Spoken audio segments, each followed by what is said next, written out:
حضرت عمر کے زمانے میں نا ایک نوجوان تھا، نیک تھا، مسجد جایا کرتا تھا رات کو۔ تو مسجد جا رہا تھا تو رستے میں ایک عورت نے دعوت گناہ دی، ابن عساکر نے اس کو لکھا ہے۔ نوجوان تھا، خواہشات تھی، کچھ طبیعت مائل ہو گئی، ابھی ادھر جا ہی رہا تھا کہ کسی نے آیت پڑھ دی، والی من خاف مقام ربہ جنتان، جو رب کے سامنے کھڑے ہونے سے ڈرے گا اللہ 2 جنتیں دے گا۔ واقعی ڈر گیا، واقعی ڈر گیا، اتنا ڈرا کہ بے ہوش ہو کے گر پڑا۔ بیماری سے لوگ بے ہوش ہوتے ہیں، پیسے ڈوب گئے بے ہوش ہوتے ہیں، بچے کے غم میں بے ہوش ہوتے ہیں۔ سچ بتاؤ، کبھی خوف خدا سے بھی بے ہوش ہوتا تو دیکھا؟ ہمارے ہاں تو روز مرہ ہی نہیں ہے بھائی، اور بڑی باتیں ہیں بے ہوش ہونے کی، ڈرنے کی، غش کھانے کی۔ بے ہوش ہو کے گر پڑا۔ بوڑھے باپ کو کسی نے بتایا بچہ بے ہوش پڑا ہے، اٹھا کے گھر لائے، گھر لا کے کہا بیٹا کیا ہوا؟ نوجوان ہے، چڑھتی جوانی ہے، پر پاکیزہ بڑی ہے۔ کہنے لگا ابا جی گناہ کی طرف چلا گیا تھا، پر میں نے آیت سن لی جو اللہ کے سامنے کھڑے ہونے سے ڈرے گا رب 2 جنتیں دے گا۔ میں ڈر گیا تھا، رب واقعی 2 جنتیں دے گا۔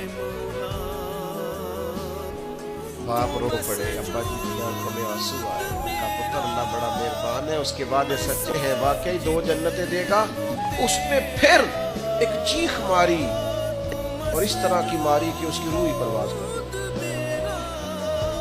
روح ہی پرواز کر گئی۔ کشتگانے خنجر تسلیم را، عشق کی خنجر سے قتل ہو گئے لوگ۔ صبح حضرت عمر کو پتا چلا، انہوں نے تو رات جنازہ بھی پڑھ دیا، تدفین بھی کر دی۔ جناب عمر فرمانے لگے اتنا نیک نوجوان خوف خدا سے دنیا سے چلا گیا، مجھے کیوں نہیں بلایا، میں جنازہ پڑھتا۔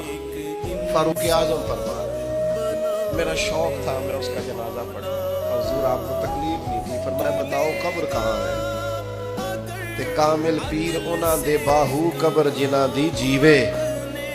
حضرت فاروق اعظم قبر پہ تشریف لے گئے اور کھڑے ہو کے فرمانے لگے نوجوان مجھے امید ہے میرے رب نے تجھے 2 جنتیں دی ہوں گی۔ ابن عساکر کھول کے دیکھو تاریخ بغداد نے کیا لکھا ہے۔ حضرت سیدنا فاروق نے فرمایا امید ہے 2 جنتیں دی ہوں گی، قبر کے اندر سے بولا کامل پیرونا دے باہو قبر جنا دی جیوے، قبر کے اندر سے بولا۔ کہنے لگا حضور امید والی بات نہیں، رب کے وعدے سچے ہیں، اس نے واقعی مجھے 2 جنتیں عطا فرمائی، 2 جنتیں دی ہیں، میں نے اپنے مالک کو راضی پایا۔